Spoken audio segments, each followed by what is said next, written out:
warahmatullahi wabarakatuh. Perkenalkan, nama saya Riki Adliana, NIM D1B1222184. Saya berasal dari Prodi S1 Farmasi Universitas Megareski Makassar. Nah, pada kesempatan kali ini saya akan menjelaskan mengenai industri farmasi.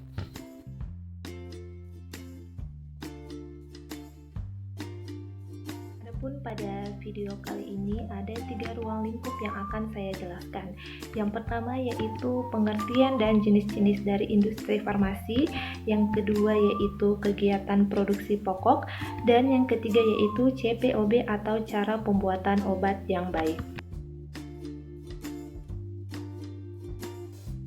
Oke, yang pertama kita masuk ke pengertian dan jenis-jenis industri farmasi. Industri farmasi berdasarkan aturan BPOM 34 tahun 2018 tentang CPOB adalah sekelompok orang dan modal yang memiliki usaha serta izin yang telah menyesuaikan pada persyaratan undang-undang dalam melaksanakan aktivitas produksi baik bahan obat dan obat, di mana tiap-tiap badan usaha yang mendirikan industri farmasi diwajibkan mendapatkan izin dari Direktorat Jenderal Pengawasan Obat dan Makanan Departemen Kesehatan. Produksi industri farmasi di Indonesia diawasi oleh Direktorat Jenderal Pengawasan Obat dan Makanan Departemen Kesehatan, di mana instansi tersebut menerapkan standar cara pembuatan obat yang baik atau disingkat CPOB, yang juga dikenal sebagai Good Manufacturing Practice atau GMP, di mana setiap perusahaan farmasi akan dinilai kelayakan proses produksinya sesuai standar tersebut dan diberikan sertifikasi sesuai hasil penilaian. Kemudian dilihat dari bentuknya, obat-obatan yang diproduksi di Indonesia meliputi tablet atau kaplet, kapsul, sirup, sampel, obat injeksi, dan powder atau serbuk. Jenis-jenis industri farmasi meliputi yang pertama, industri farmasi, di mana industri farmasi ini harus memiliki 3 orang apoteker, yaitu di bagian kepala pengawasan mutu atau QC, kepala pemastian mutu atau QA, dan kepala produksi. Kemudian yang kedua, industri obat tradisional, di mana minimal memiliki 1 apoteker penanggung jawab pemastian mutu atau quality assurance. Kemudian yang ketiga ada industri kosmetik, di mana harus memiliki minimal 1 apoteker penanggung jawab. Kita masuk ke pembahasan yang kedua, yaitu kegiatan produksi pokok, yang meliputi pengadaan bahan baku, pelaksanaan proses produksi, dan pemasaran hasil produksi. Pembahasan pertama yaitu pengadaan bahan baku. Bahan baku utama produk farmasi, terutama untuk obat-obatan daftar G, bahan bakunya diperoleh secara impor dari luar negeri. Bahan baku yang dibutuhkan biasanya bukan berupa bahan mentah, melainkan sudah dalam bentuk bahan setengah jadi, dalam artian sudah melalui proses produksi sampai level tertentu. Nah, bahan baku yang sudah setengah jadi tersebut oleh perusahaan farmasi di Indonesia dimasukkan dalam proses produksi dengan ditambah bahan penolong untuk menghasilkan suatu produk.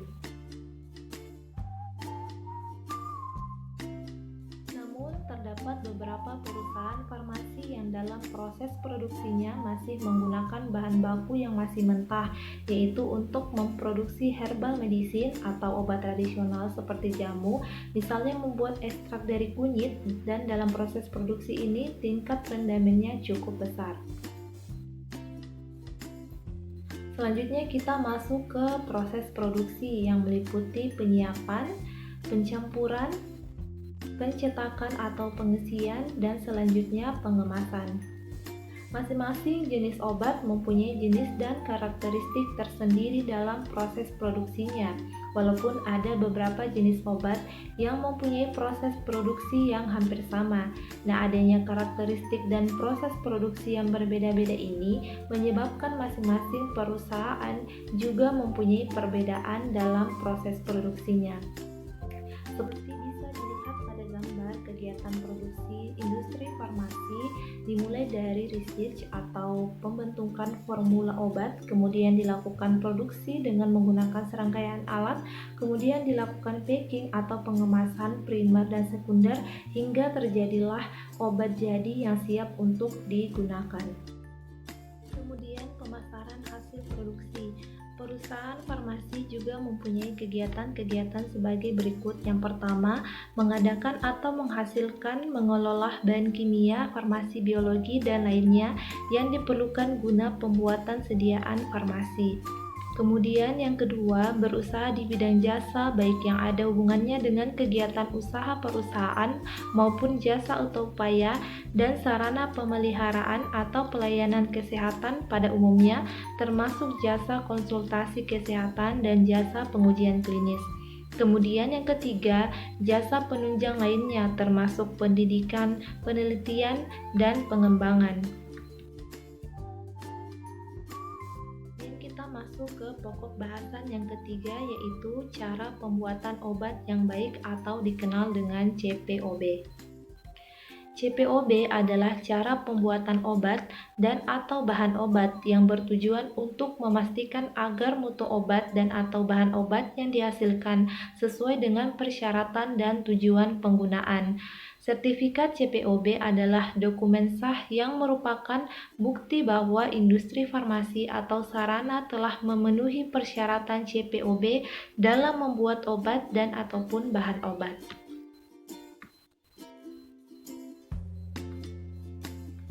Kemudian kita masuk ke pembahasan CPOB 2018. Nah, dalam CPOB 2018 ini sebenarnya ada banyak poin-poin yang dijelaskan.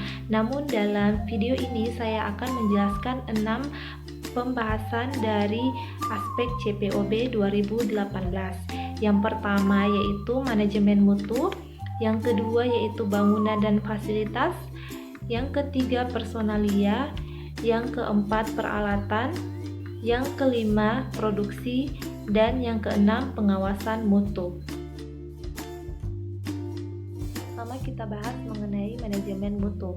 Aspek dasar manajemen kualitas yaitu prasarana atau sistem kualitas merupakan sistem organisasi, prosedur, proses, dan sumber daya. Gerakan terorganisir perlu dilaksanakan agar memperoleh pemastian dengan tingkat kepercayaan tinggi, maka produk ataupun pelayanan jasa hasilnya senantiasa memenuhi syarat yang sudah ditentukan. Bangunan dan fasilitas. Konstruksi serta sarana dalam produksi obat sebaiknya mempunyai struktur, bangunan serta posisi yang layak dan menyesuaikan keadaannya serta dipelihara dengan baik untuk mempermudah penerapan kegiatan yang teratur. Posisi serta skema ruangan juga wajib terbuat semirip mungkin agar meminimalisir resiko terbentuknya kesalahan, cemaran silang, serta kekeliruan lainnya, mempermudah bersih-bersih, sanitasi, serta pemeliharaan yang efisien buat menjauhi penimbunan debu ataupun kotoran, serta akibat lain yang bisa merendahkan kualitas obat. Selanjutnya yang ketiga, personalia.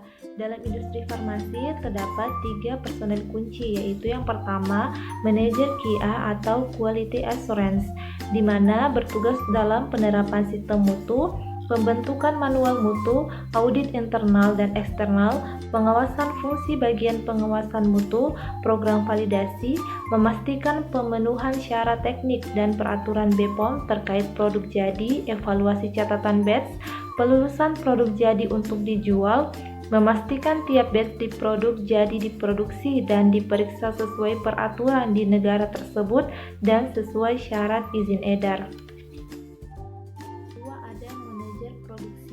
Di mana bertugas dalam memastikan obat diproduksi dan disimpan sesuai prosedur, persetujuan prosedur terkait kegiatan produksi, memastikan catatan batch dievaluasi dan ditandatangani personel berwenang, memastikan kualifikasi dan validasi di bagian produksi, memastikan personel di departemennya mendapat pelatihan. Kemudian ketiga ada manajer QC atau quality control yang bertugas dalam persetujuan spesifikasi, instruksi pengambilan sampel, metode uji dan prosedur QC lain, memastikan seluruh uji yang diperlukan terlaksana, persetujuan dan memantau analisis berdasarkan kontrak, memastikan kualifikasi dan validasi di bagian PC, memastikan personel mendapat pelatihan, menyetujui bahan awal, bahan pengemas produk antara, produk ruah, dan produk jadi sesuai evaluasi. Kemudian kita masuk ke sub peralatan. Nah, di mana peralatan yang dipakai untuk produksi obat harus memiliki konstruksi dan struktur yang benar, skala dan posisi penempatan yang sesuai, serta memenuhi syarat untuk memastikan bahwa mutu obat terjamin sesuai dengan keseragaman desain dan batch, serta mudah dibersihkan dan dirawat. Nah, dalam pembahasan peralatan ini dibahas mengenai desain dan konstruksi, pemasangan dan penempatan, serta perawatan dari peralatan. Selanjutnya, produksi. Aktivitas produksi harus mengikuti langkah-langkah yang ditentukan dan sudah dipenuhi ketentuan CPOB untuk memastikan bahwa CPOB terus memberikan produk yang telah penuhi ketentuan kualitas dan penuhi persyaratan izin produksi dan izin edar atau registrasi. Aturan produksi yang diatur oleh CPOB meliputi yang pertama, pembelian bahan baku dan bahan pengemas, kemudian tindakan terhadap bahan dan produk yang dipulangkan, kemudian verifikasi proses, kemudian pencegahan kontaminasi silang, sistem penomoran batch, kemudian penimbangan dan pengolahan, karantina dan pengiriman produk jadi, penyimpanan bahan prematur, bahan pengemas, produk antara, produk curah, dan produk jadi, kemudian catatan pengendalian pengiriman obat, serta transportasi. Kemudian pembahasan yang terakhir yaitu pengawas atau quality control. Nah, quality control ini adalah area yang khusus dari CPOB agar pemastian obat dihasilkan selalu memiliki kualitas yang sesuai dengan tujuan penggunaan. Itulah video pembahasan materi tentang industri farmasi. Nantikan video-video selanjutnya.